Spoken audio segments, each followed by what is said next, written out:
taking complete control over there, continuing to scan. Now we're back over here, taking a look over at B.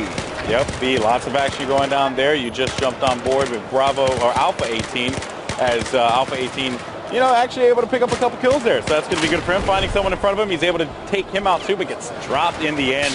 Still a very valiant effort. It seems like the blue team, the Russian squad, they're going to be, or the Alpha squad, they are going to be losing a lot of ground here on B. And wait, never mind, they're actually flipping B, but I'm surprised because it seemed like there were a bunch of players that were surrounding that. Yeah, so taking a look now, let's go back over here. You can see that they've got complete control over this area. I actually thought that they won that building to the left there. It's going to end up right now. Basically, Alpha 5 is going to have to hold this one down. Of course, it is contested at this moment, and it probably be picked up here by the Chinese here in just a moment. They've got the sheer numbers advantage right now.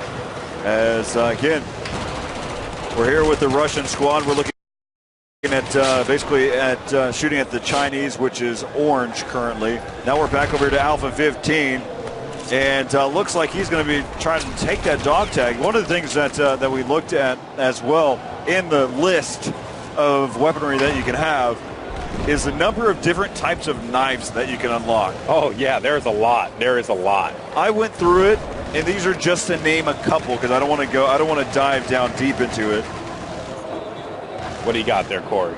Tell us about, because I actually took a bunch of pictures of the guns just so I can get a good idea of like what weapons people are going to be using there. But what do you have? So just on the knives, just in general, just kind of looking through, we've got a bayonet. We saw that. We've seen that. We've got a shank. We saw that at E3. Yeah, we saw the shank. We've got the ACB-90, of course, which is basically what you're typically equipped with in the military. We have a machete. So we're going out. Any machete fans out there, that's for you. We've actually got something that's called it's improvised. So basically, it's a MacGyver type of. It's just call it MacGyver. That'd be amazing. Or improvised. That works well too. So there's just so many different things, and that's just for the knife, and they all do the same thing. Yeah.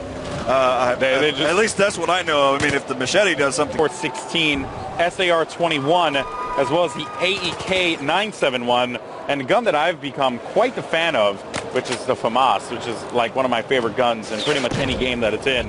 And you have an AUG, an M16, you have a CZ-805, you have the QBZ, and the ACE-23. So I know a lot of gun nuts out there are going to go crazy for that. They're going to be super stoked to hear that wide variety of guns. And that's just the assault rifles, Corey. There's the DMR class of weapons. There's also the shotguns that you have to take in consideration. You have the bolt action guns too, the carbines, DMRs, and shotguns. So you have 4 different classes of guns here for the assault class. Well, with that being said too, I mean, even the scopes have categories as well. So if you're a recon class and you've got your sniper that your preference, it even has, close range scopes. It's got your medium range scopes and even your long range scopes. There's so many scopes to go through. Hey, we're going to probably need to group them now because now we're abundance of them. Yeah, no, and also, you know, a scope that I've become a big fan of, is particularly in this map, especially when things start to get dark, is the low light scope, the infrared scope. I have been using that pretty much exclusively on this map, and I have loved it. So definitely something that you guys want to check out. Bunch of new scopes. We'll talk about those scopes as well as we play more and dive a bit deeper into the action and learn a little bit more here, because we're going to be here for 5 days. So there's just so much to talk about. We're probably going to spend an entire show just talking about scopes, you know, just attachments. I mean, that's pretty much where it is at this point in Battlefield 4. There's so much freaking variety that you could talk about it for an entire show. Well, each element, it doesn't matter which one it is. You can talk about them at any point. So right there you can see, one of the things that we learned there at E3 as well is some of the swimming aspects as well. So, I mean, you've got the waves make an impact, so you're trying to stay above the surface. It's difficult. Yeah, there's and the waves. So I actually spoke to you about this earlier. I was on the jet ski, and there you can actually see one of the infrared scopes, or the night vision scopes. So there you get a good idea of what it is. The IRNV, the infrared night vision. There you go, right there. So there you see the scope. And actually finding a bunch of players around him too. He ends up taking them out. whipping out that pistol. Always got to love the pistol whip. Giving it to him. Yeah, way to go there. Bravo 17.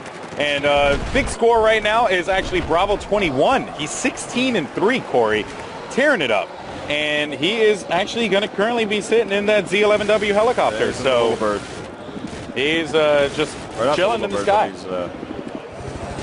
We're at Bravo 21, high in the sky right now. That's awesome. I mean, we could just do the over voice, walkie-talkie voice for an entire show. That'd be fun too. I'm pretty sure people would dig that, Corey. But all right, so here again we're with Bravo 21, taking a look from his perspective here. And he's just going to go all out. Of course, you can notice that, take a look at that camo that comes along with it as well. He's got such the a sick scar camo. That's in hand. Such a sick camo. Must have been a squad request for him to end up over at the C point, because he just left that little bird just floating about. All right, well, I guess that's pretty much going to be wrapping up for the broadcast here, as all these players are going to be playing and having a good time and enjoying it. But, hopefully you guys had fun. And I would say that, there's so much to talk about with Battlefield 4. One day, obviously, is not enough. That's why we're going to be here for 5. And it's going to be a lot, guys. So brace for impact. Just like if you're sitting on the island, on Sea Island, and that boat's coming in, brace for impact. Brace for impact. It's going to be crazy. So, guys, it's been fun, but we'll be back tomorrow. But, of course, there's still going to be a lot more going on here on the stream here for twitch.tv/EA or EADE. But here for Battlefield, if you missed anything, make sure you check out the restream, the rebroadcast. That will be showing off as well. And, hey, we've got 4 more days of this as well to talk about Battlefield 4 action. Make sure you head over to Reddit, r/Battlefield. We'll check that out, as well as any of the types of social media, and we'll keep connected with you to find out exactly what types of information that you want. For myself and Alex Mendez, we'll see you tomorrow right here from the Battlefield 4 stream as well.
Fußball, mehr als nur ein Spiel. Ein Moment kann entscheiden über Tränen, Trauer und Triumph. Aber am Horizont wartet eine neue Saison, eine neue Chance zur Wiedergutmachung, zu Ruhm, zur